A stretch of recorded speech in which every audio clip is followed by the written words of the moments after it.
flipping through the newspapers, switching through multiple news channels, exploring different websites and online mediums for relevant news?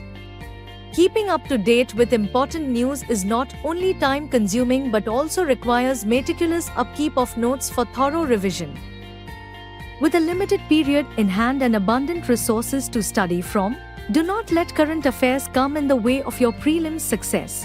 Join the PT 365 program by Vision IAS and advance in your preparation for current affairs. Starting on 9th January at 5 p.m., this 20-day course offers comprehensive coverage of 1 year of current affairs in 60 hours. Join for improved knowledge with complete coverage of the Hindu, Indian Express, PIB, Economic Times, Yojana, Economic Survey, etc. Doubt-clearing sessions and mentoring for thorough knowledge. Access to Sandhan personalized test with 25,000 plus questions. Access to live and online classes for flexibility in timing. It's time to devote your energy to smart learning and not running. Enroll today and excel in UPSC prelims with a strong command of current affairs. Hello and welcome to this edition of News Today. Before we begin, we would like to take a moment to correct an error made in one of our recent news report. In News Today dated January 9, 2025, in the news titled Marathi language has officially been granted the status of a classical language, it was incorrectly mentioned that Gatha Saptashati is a collection of poetry attributed to the Satvahana king Hala and is one of the earliest known literary works in Marathi. The correct information is that Gatha Saptashati is a collection of poetry attributed to the Satvahana king Hala and is one of the earliest known literary works in Maharashtri Prakrit. Marathi language evolved from the Maharashtri Prakrit, a dialect of the Prakrit languages spoken during the Satvahana era. Now, coming back, let's have a look at the headlines first. India celebrates the 150th Foundation Day of India Meteorological Department. Union Minister for Commerce and Industry launches National Turmeric Board. India develops world's most powerful hydrogen train engine. Centre issues operational guidelines for implementation of various components under PM-Surya Ghar, Muft Bijli Yojana. Union Minister approves 56 new watershed development projects under Watershed Development Component of Pradhan Mantri Krishi Sinchai Yojana 2.0. India celebrates the 150th Foundation Day of the India Meteorological Department or IMD, a significant milestone for the country's premier weather service. On this occasion, the Prime Minister inaugurated Mission Mausam, an initiative that had received cabinet approval in September 2024. Now, let's take a closer look at IMD. Established in 1875, IMD is the National Meteorological Service of India and operates under the Ministry of Earth Sciences. Headquartered in New Delhi, IMD has 6 regional meteorological centers located in Mumbai, Chennai, New Delhi, Calcutta, Nagpur, and Guwahati. Additionally, IMD is one of the 6 regional specialized meteorological centers of the World Meteorological Organization. Its role is critical, providing essential weather and climate services that support disaster management, agriculture, aviation, and public safety. IMD has undertaken several significant meteorological initiatives to enhance weather services and decision-making. The Weather and Forecasting Expert System or WAFES integrates observations and models to facilitate informed decision-making. The Meghdoot mobile app provides localized weather information in regional languages. To improve targeted weather predictions, impact-based forecasts were introduced in 2019. By 2023, mercury barometers were replaced with digital barometers adhering to the UNEP Minamata Convention. In 2022, IMD launched the Dynamic Composite Risk Atlas to aid in comprehensive risk assessment and management. Turning to IMD's key achievements, the department has made remarkable progress in cyclone predictions, reducing cyclone-related deaths from 10,000 in 1999 to 0 between 2020 and 2024. It has successfully forecasted cyclones such as Phylline in 2013, Hudhud in 2014, and Phony in 2019. Since 2014, its numerical weather prediction accuracy has improved by 40%. Public outreach and services have also expanded significantly, with early weather warnings now reaching over 90% of India's population. Additionally, people can access weather information for the past 10 days and the next 10 days at any time. Moreover, the usage of weather-related advice by farmers and livestock farmers has increased from 10% to over 50% in the last decade. Let's now talk about Mission Mausam. It is envisaged to be a multifaceted initiative to tremendously boost India's weather and climate-related sciences, research and services. The mission envisions establishing a comprehensive network of radars, satellites, wind profilers, radiometers, high-performance computers or HPC, and artificial intelligence or machine learning-based models for multifaceted weather observation and prediction.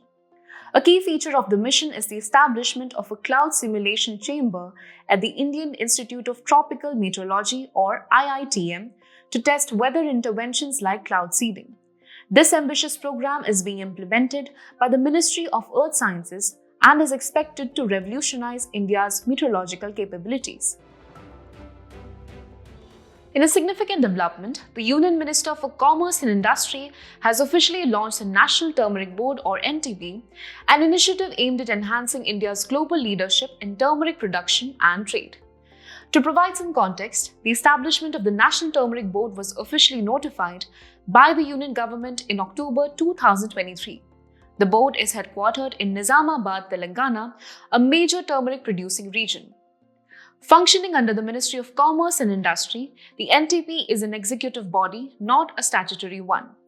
The board will feature representatives from key departments and ministries, including the Ministry of Ayush, the Department of Pharmaceuticals, the Department of Agriculture and Farmers' Welfare, and the Department of Commerce. States will also have representation on the board, rotating periodically to ensure diverse input. The National Turmeric Board focuses on several key areas to strengthen the turmeric industry. It aims to promote turmeric's health benefits globally through awareness campaigns and ensures the well-being of turmeric farmers across 20 states under its Farmers' Welfare initiatives.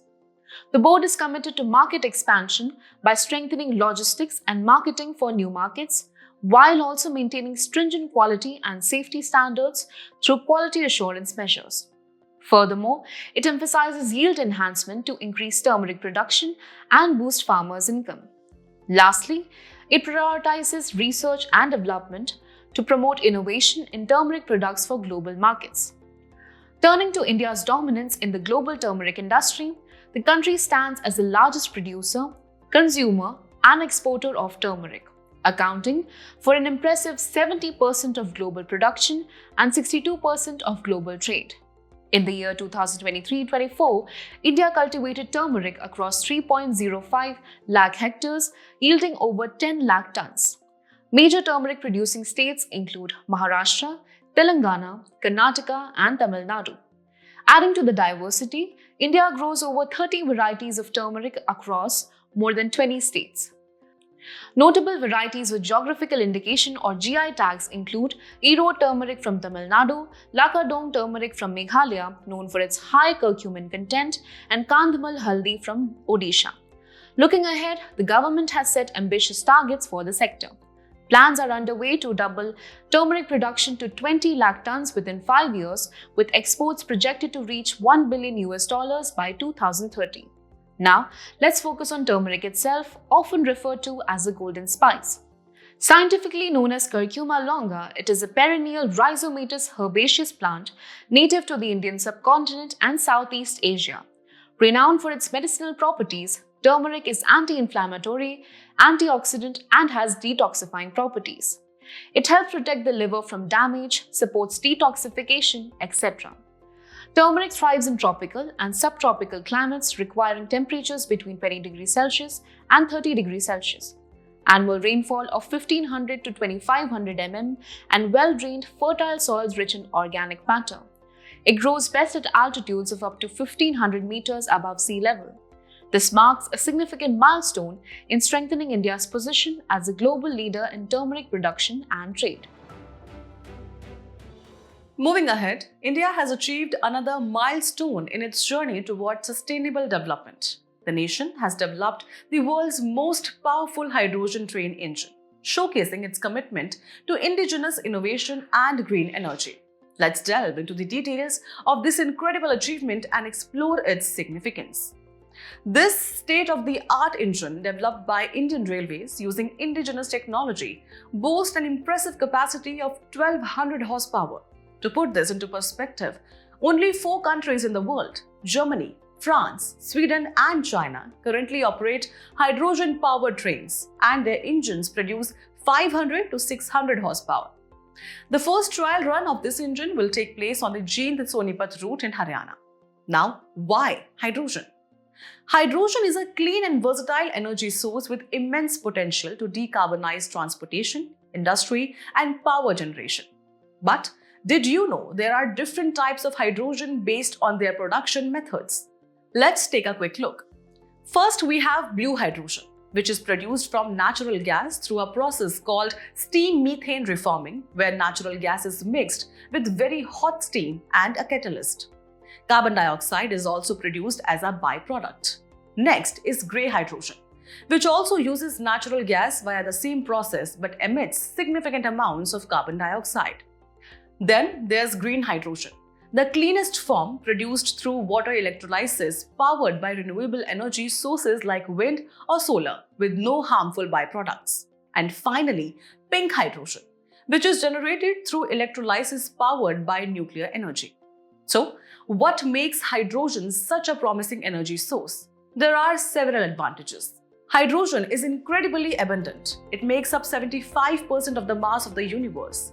When used in fuel cells, its only byproduct is water, making it a clean energy option. And it's highly efficient compared to other energy sources, making it a game changer for a sustainable future. However, every innovation comes with its challenges, and hydrogen is no exception. Currently, hydrogen is expensive to produce. Its storage and transportation are also complex, and safety remains a concern due to its highly flammable nature. Recognizing both the potential and the challenges, India has taken several initiatives to promote hydrogen as a key energy source. In 2022, the government introduced the Green Hydrogen Policy to position India as a leading producer and supplier of green hydrogen globally. This was followed by the launch of the National Green Hydrogen Mission in 2023, with the aim of making India a global hub for green hydrogen production and export. Additionally, the Strategic Interventions for Green Hydrogen Transition or SITE program offers incentives for manufacturing electrolyzers and producing green hydrogen. With such groundbreaking developments and strong policy support, India is not just keeping pace with the world, but is setting new benchmarks in sustainable innovation. Ahead, we delve into an important announcement from the Ministry of New and Renewable Energy. The Centre has released operational guidelines for implementing various components under the PM-Surya Ghar Muft Bijli Yojana, a scheme designed to empower households with solar rooftop installations and promote renewable energy. The ministry has notified guidelines for implementing central financial assistance and payment security mechanism components of the scheme. Let's take a closer look at the key highlights of these guidelines.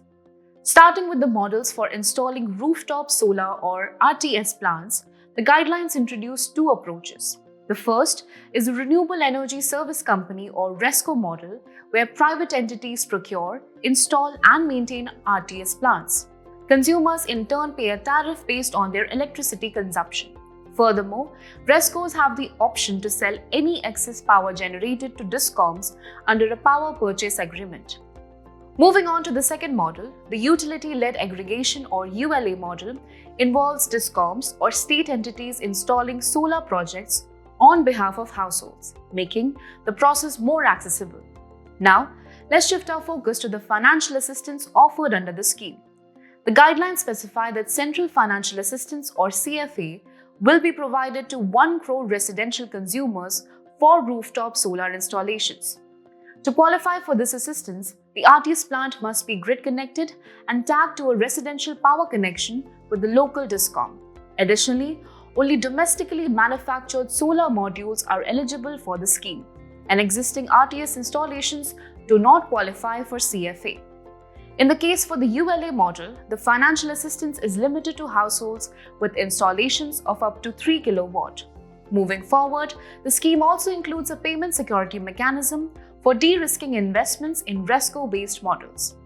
This mechanism ensures timely payments to RESCOs through a dedicated 100 crore rupees corpus, which will be managed by the National Project Implementation Agency. The corpus may also be supplemented by additional grants or funds subject to approval from the ministry. Taking a broader view, the PM-Surya Ghar Muft Bijli Yojana is a flagship initiative of the Ministry of New and Renewable Energy.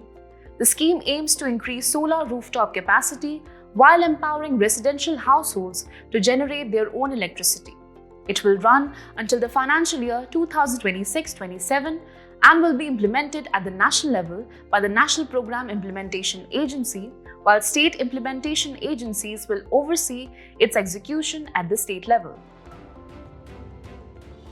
In a major step towards water conservation and sustainable land management, the Union Minister has approved 56 new watershed development projects under the Watershed Development component of Pradhan Mantri Krishi Sinchai Yojana or PMKSY 2.0. But what exactly is watershed development? Well, it's a process of managing natural resources within a watershed to conserve water and improve the quality of land and vegetation. Speaking of watersheds, they refer to land areas that channel rainfall and snow melt to creeks, streams and rivers. Now, let's talk about the key highlights of these newly sanctioned projects. These projects will be implemented by the Department of Land Resources under the Ministry of Rural Development. States covered include Rajasthan, Madhya Pradesh, Karnataka, Odisha, Tamil Nadu, Assam, Nagaland, Himachal Pradesh, Uttarakhand and Sikkim. Each project is expected to cover approximately 5,000 hectares, with smaller coverage in hilly regions. So, what is the watershed development component under Pradhan Mantri Krishi Sinchai Yojana all about? Here's the background. The Integrated Watershed Management Program or IWMP has been implemented since 2009-10 as a centrally sponsored scheme. In 2015-16, this program was amalgamated into the Watershed Development component of Pradhan Mantri Krishi Sinchai Yojana, now referred to as WDC PMKSY 1.0. Building on the success of Phase 1, the government launched WDC Pradhan Mantri Krishi Sinchai Yojana 2.0 for the period of 2021 to 2026. This phase aims to address land degradation, enhance farmers' income and improve climate resilience by focusing on soil conservation, rainwater harvesting and pasture development across a target area of 49.50 lakh hectares. Let's now dive into the next generation watershed development shift in approach in WDC PMKSY 2.0, which emphasizes 5 key areas. Biological measures focus on shifting towards biological methods over mechanical treatments. Crop diversification involves planning for diverse crop systems to manage risks effectively. Economic diversification is achieved by adopting integrated farming systems to diversify the watershed economy. Rainwater utilization emphasizes efficient rainwater use to enhance water productivity. Lastly, community empowerment focuses on decentralization and community involvement in planning. Now, let's step back and look at the broader scheme, the Pradhan Mantri Krishi Sinchai Yojana or PMKSY, which was launched in 2015-16. Its goal is to enhance physical access to water on farms and expand cultivable areas under assured irrigation. Pradhan Mantri Krishi Sinchai Yojana is an umbrella scheme consisting of 2 major components implemented by the Ministry of Jal Shakti. First, the Accelerated Irrigation Benefit Program and Har Khet Ko Pani. Additionally, the Per Drop More Crop or PDMC component, initially part of PMKSY from 2016 to 2021, is now implemented separately by Department of Agriculture and Farmers Welfare. To sum up, these new watershed development projects under WDC PMKSY 2.0 signify a continued effort to tackle water conservation challenges and improve the livelihood of farmers across multiple states. In today's place in news, we turn our attention to Spain with its capital, Madrid. Spain is set to strengthen ties with India by celebrating 2026 as a dual year. This initiative will emphasize culture, tourism, and advancements in artificial intelligence, fostering collaboration between the two nations. Let's take a closer look at the political and geographical features of this country. Spain is located in southwestern Europe and occupies most of the Iberian Peninsula. It shares land boundaries with Portugal to the west, France and Andorra to the northeast, and Gibraltar to the south. Additionally, it is bordered by the Atlantic Ocean and the Mediterranean Sea, giving it an extensive maritime presence. Moving on to its geographical features, Spain experiences a Mediterranean climate. The Pyrenees mountain range forms a natural border between Spain and France. Its major rivers include the Ebro, Tagus, Douro, and Guadalquivir, which are vital for the country's agriculture and water resources. The country also boasts unique geographical features such as the Tabernas Desert, Europe's only true desert, the Meseta Central Plateau, and the Andalusian Plain. Furthermore, Spain includes the Balearic Islands in the Mediterranean Sea and the Canary Islands off the coast of Africa, enhancing its geographical diversity. As we conclude today's main news, let's have a look at some quick updates. The Ranthambore Tiger Reserve faces the risk of submergence underwater due to the proposed Parbati Kale Sindh Chambal Eastern Rajasthan Canal project. Ranthambore Tiger Reserve is located between the Aravalli and Vindhya Hills. It was declared a tiger reserve in 1973 and comprises the Ranthambore National Park, Savai Madhopur Sanctuary, Kela Devi Sanctuary, and parts of the National Gharial Sanctuary, among others. Recently, over 2,900 senior citizens and persons with disabilities applied for home voting for the upcoming Delhi Legislative Assembly election. Home voting is a postal ballot facility that was first introduced during the 2024 Lok Sabha elections to facilitate senior citizens and people with disabilities in casting their votes. Experts attribute the severity of the wildfires in the USA to hydroclimate whiplash, a phenomenon intensified by climate change. Hydroclimatic whiplash is a rare meteorological condition characterized by hydroclimatic volatility wherein an extremely wet season is immediately succeeded by an extremely dry season. This phenomenon amplifies hazards such as flash floods, wildfires, landslides, and disease outbreaks. India has successfully tested its first indigenous micromissile system, Bhargavastra, which is designed to counter the threat of swarm drones. Swarm drones refer to multiple unmanned aerial vehicles working together as a coordinated system. Bhargavastra is capable of detecting small incoming drones at distances exceeding 6 kilometers and is designed for rapid deployment on mobile platforms. Recently, a research team has developed electrokinetic mining, an eco-friendly method for extracting rare earth elements. Rare earth elements, a group of 17 metallic elements with unique magnetic, electronic, and chemical properties, are critical for modern technologies. Electrokinetic mining is an innovative technique that utilizes electrokinetics, the movement of particles or fluids under an electric field, to extract rare earth elements from ore bodies effectively. Lakhs of devotees took a dip at the Ganga Sagar Mela on the occasion of Makar Sankranti. The Ganga Sagar Mela is held at Sagar Island, which is located in Sundarbans Delta of West Bengal. The island is situated at the point where the Ganges River merges with the Bay of Bengal. It is an annual religious fair, and the main ritual involves taking a dip in the waters at confluence, especially at sunrise on Makar Sankranti. The centre has declined 6 lakh fraudulent transactions, saving Rs 1,800 crore in just 90 days. The Indian Cybercrime Coordination Centre, or I4C, has established a suspect registry in collaboration with banks and financial intermediaries. The aim is to enhance fraud risk management within the financial ecosystem. 15 Indian fishermen from Kanyakumari have been detained near Diego Garcia Island. Diego Garcia Island is one of about 60 islands that make up the Chagos Archipelago, also known as the British Indian Ocean Territory, or BIOT. It is the largest and southernmost island of the Chagos Archipelago. BIOT was the last colony established by the UK, formed by separating it from Mauritius in 1965. Before we sign off, let's challenge your understanding in today's installment of Test Your Learning.